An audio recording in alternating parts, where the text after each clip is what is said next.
This is Ruth Pierce, and I like to help other people take their relationships to the next level through things that I've learned for many years. And we are currently going through Stephen Covey's 7 Habits of Highly Effective People. And we're finishing up with Habit 5 right now. But before we dig into that, let's do a quick review. Like, what's the first habit? The first 3 are the ones that focus on you internally. The first one, principle 1, is be proactive. You are the programmer. You get to decide what you want to happen in your life. And number 2 is begin with the end in mind. And I always remember this one because he starts this chapter out where you're going to your own funeral. You don't realize it at first, but then you're there. And what are people saying about you? So decide who you want to become, because who we become is more important than what we do. Yes, once we decide who we want to become and we become that person or we're on that path, then what we do becomes important too. Begin with the end in mind. And then number 3 is put first things first. So once you decided that you're in charge of your own life, nobody else is, then you decide what you want your life to look like. And then the next step is to prioritize how you're going to get there. Now, when you're letting other people control your life and tell you what's important, you're being pretty dependent, aren't you? So by the time you've worked through those first 3 habits, then you've moved to what we call independence, and you've taken control of what's important to you. Now, the next 3, 4, 5, and 6, have to do with relationships. And they're moving us from independence to what Stephen Covey coined interdependent. And that's where you work together to go further, and it's a lot more fun. Now, that being said, it's very difficult, if not impossible, to have an interdependent relationship with a person that is not ready for it. So you really need 2 independent people who are very comfortable with who they are.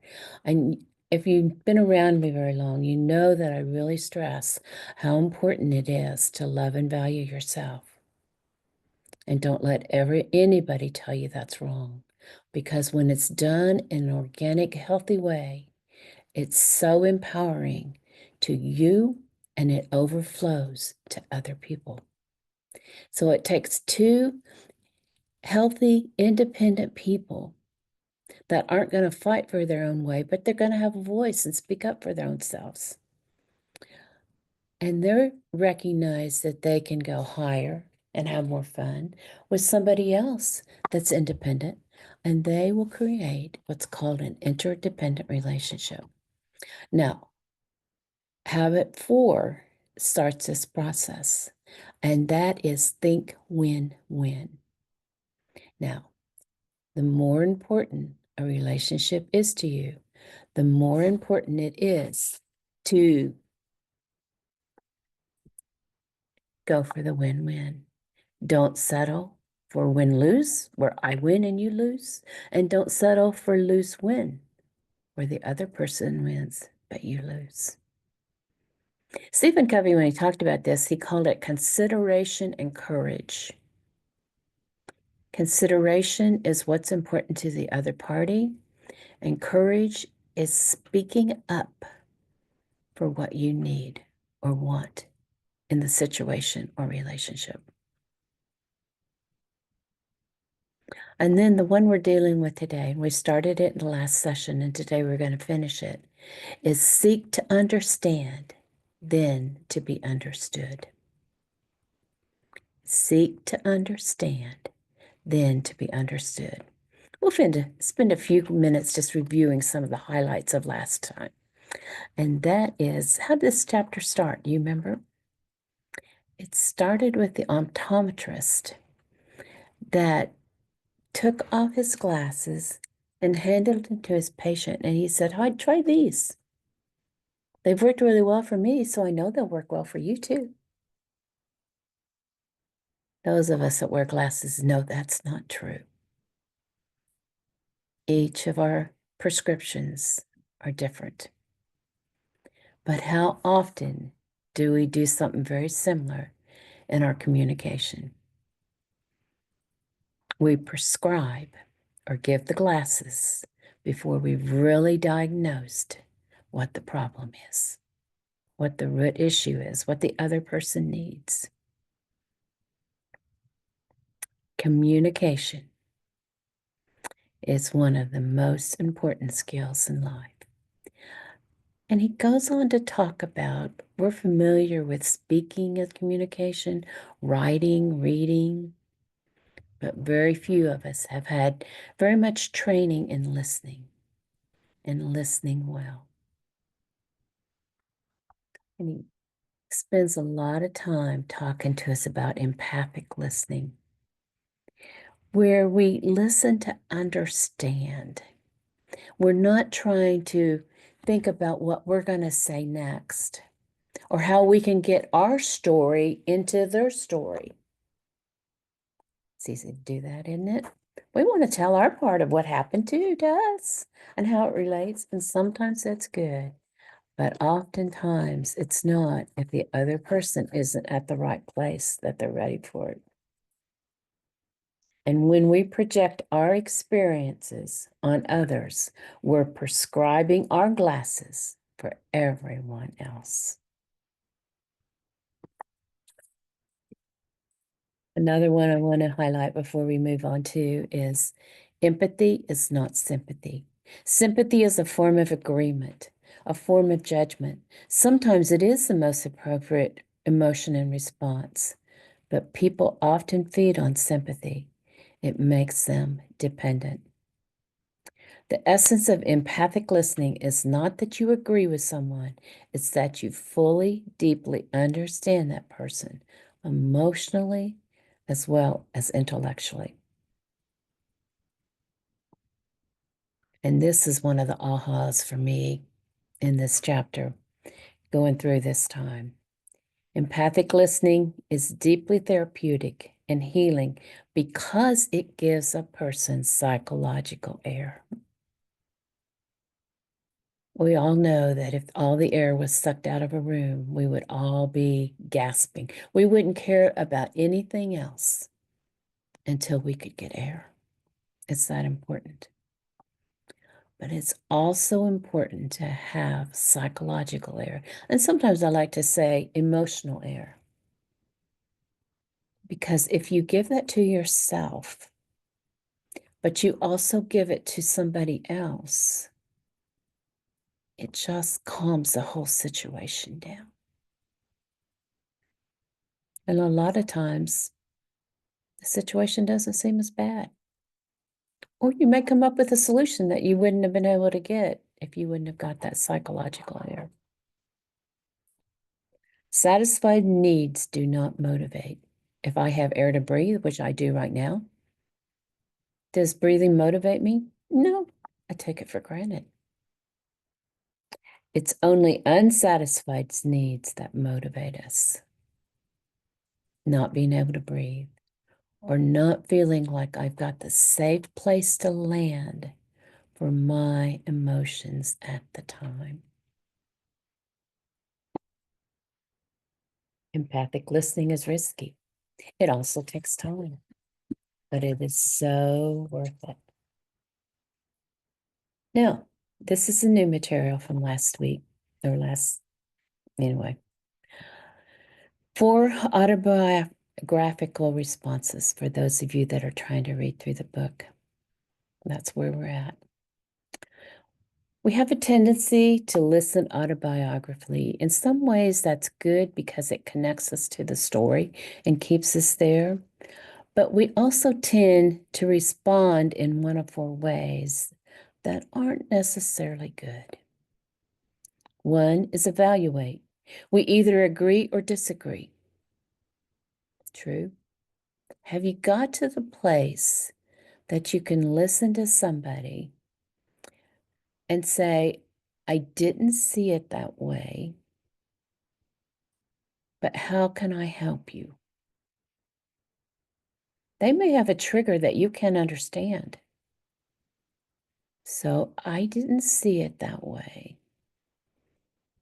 but how can I help you? And it doesn't have to be those exact words. That's just an example.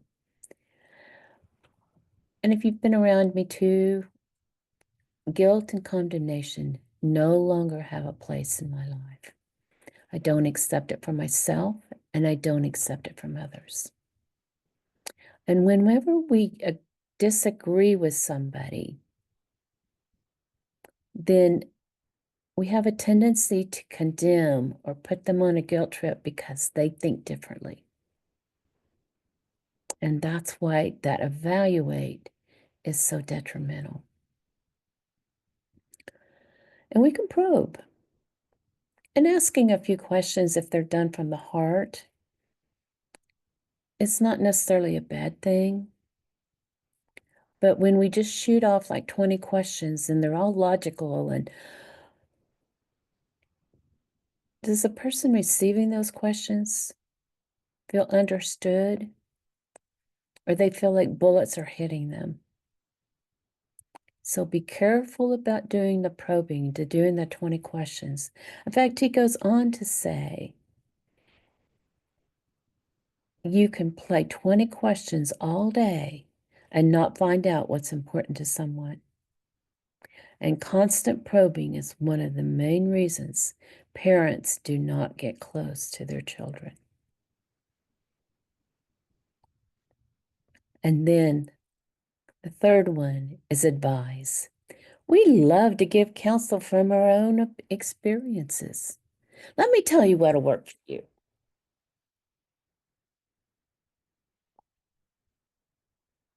He gave a story that in fact, if you have the book or the audiobook that you can listen to, look through it because it's very good.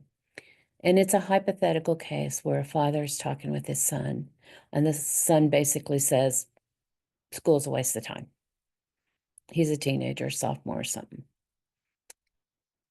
And at first, the dad does all the wrong things and gets nowhere with his son. But then he backs off and it does it in a better way. And so by the time the son feels understood, he's asking the father for his advice. He's asking for how his story fit in there. Where in the first scenario, the father was just, and the son was just shutting down. So there's a time to tell your experience, but let the person ask for it.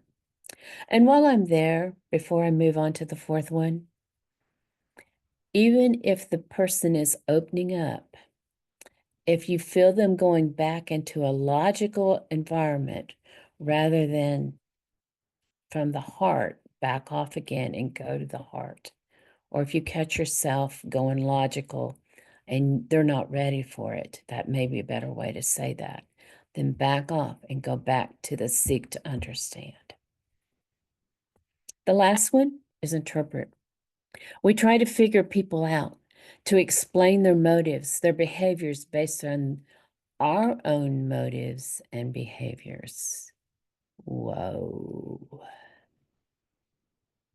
How are they going to be understood if we're projecting our motives and behaviors on them?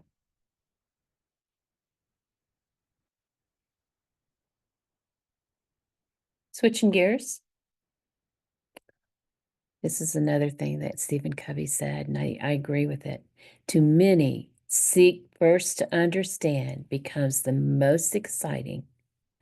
Constant probing is one of the main reasons. Oh, no, never mind. I messed that up. Let's back up. Seek to understand becomes the most exciting, the most applicable to put into place of all the 7 habits.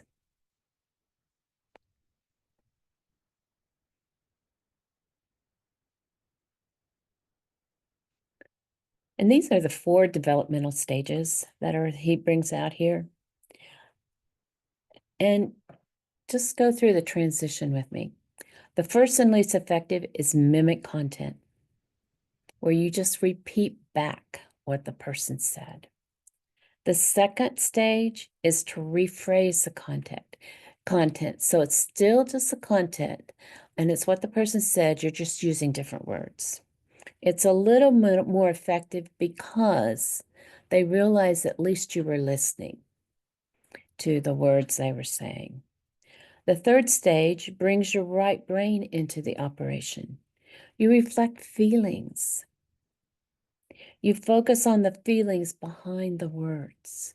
Can you see the progression? And the fourth stage reflects both the content and the feeling. It combines the second and third stage. You are using both sides of your brain to understand both sides, both the content and the feeling of the communication. And when you use that fourth stage, you give psychological air. You help them to work through their own thoughts and feelings. And as they grow in confidence of your sincere desire to really understand the barrier, what is going on inside them, and what is being communicated disappears. It opens a soul-to-soul flow. They begin to trust you with their innermost feelings and thoughts.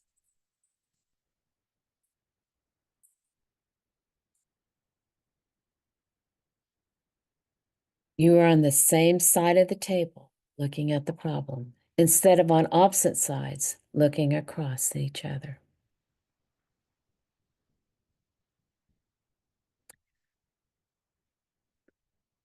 You must be sincere in your desire to understand. Anything less will be viewed as manipulation. And can they tell? Yes, just like you can tell. Does empathic listening take time? Yes, it does. But it saves time down the road. People everywhere desire to be understood. Any investment in time will bring greater returns as you work from an accurate understanding of the problems and from the high emotional bank account that results when a person feels deeply understood. Now, let's go back to that disagreeing. Because we don't all have the same perceptions, do we? Perceptions and paradigms may differ, and as we seek to understand, these will need to be acknowledged and discussed. You may see the young woman, remember that from the very first chapter? And I see the old lady, and both of us can be right. You may look at the world through spouse-centered glasses. I see it through the money-centered lens, or some other center. You may be scripted in abundance mentality. I may be scripted in scarcity mentality. You may approach problems from a highly visual, intuitive, holistic right brain paradigm. I may be very left brain, very sequential. But to work together effectively, we must first seek to understand. Now, before I forget this principle, just like every other one, works in every area of your life. It'll work in your workplace. In fact, there's several examples in the book about that. It'll work in your family, with your friends. And there's examples of that in the book too. Now, we're going to switch gears. We've been focusing all this time on seek to understand. The second half of this principle, then to be understood. And don't forget that piece, because it is so important. In fact, if you're just willing to listen to the other person and not voice your own, then you're going for a lose-win. And we know that's not a good thing for a relationship. Now, this was probably said before, but I'm going to say it again. And that is you let the other person go first and seek to understand them before you voice your own. That goes against all human nature because we're so ready to tell our point of view. We want to be understood before we're willing to listen to theirs. So flip that around, but don't forget that you have a voice. And I do like this. If you go back to habit 4, where he was talking about win-win, and he says it's a combination of consideration and courage, and both are important. Consideration is for the other person, listening to them. What's the win for them? And then courage is the courage to voice what you want or need in the situation or the relationship. So don't lose your voice.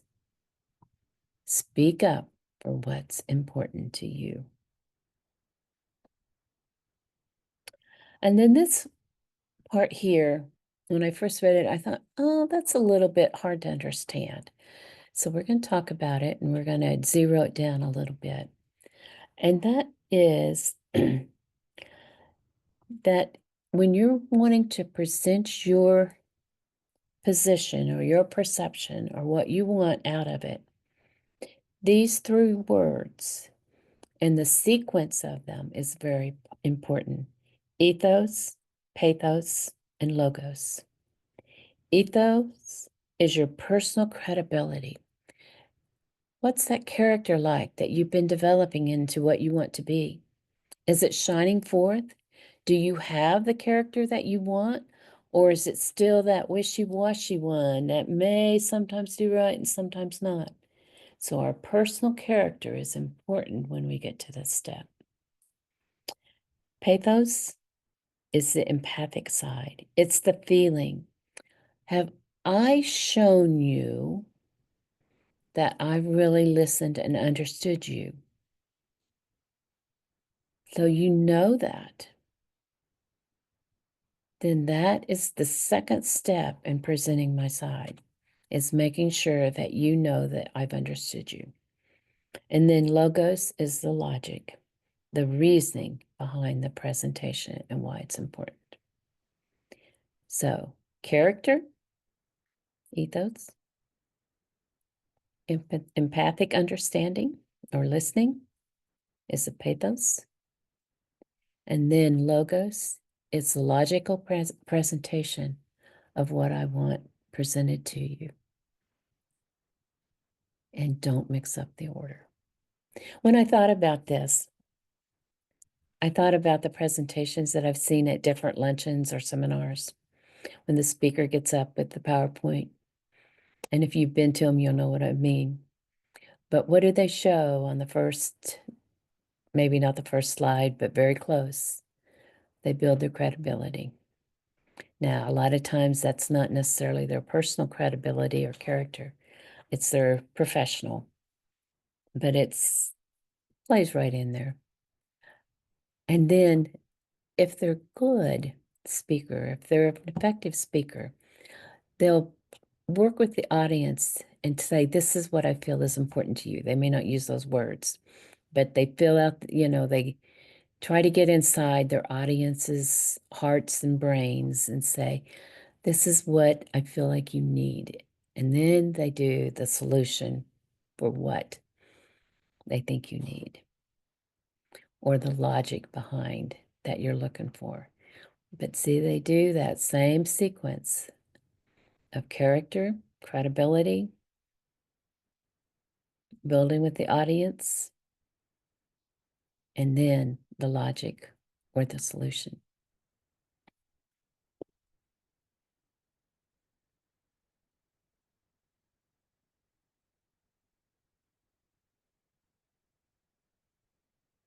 Habit 5, seek to understand, then be understood, is powerful because it's right in the middle of your circle of influence. It is the inside-out approach. As you do it, watch what happens to your circle of influence. Because you really listen, you become influenceable. And being influenceable is the key to influencing others. Your circle begins to expand. You increase your ability to influence many of the things in your circle of concerns.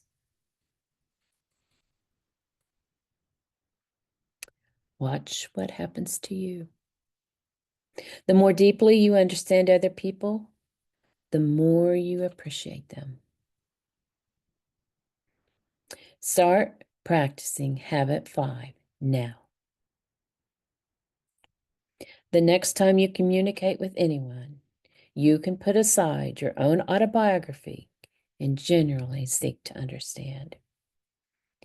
Even when people don't want to open up about their problems, you can be empathic.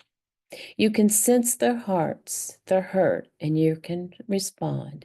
You seem down today. They may or may not respond. That is okay. Don't push. Be patient. People do not have to open up verbally before you can empathize. You can empathize all the time with your behavior. You can be discerning, sensitive, and aware. And you can live outside your autobiography when that is needed. Create proactive opportunities for those closest to you to better understand them, and then in turn, for them to understand you. When we really deeply understand each other, we open the door to creative solutions and third alternatives. And that's going to get us into habit 6, which will be the next session.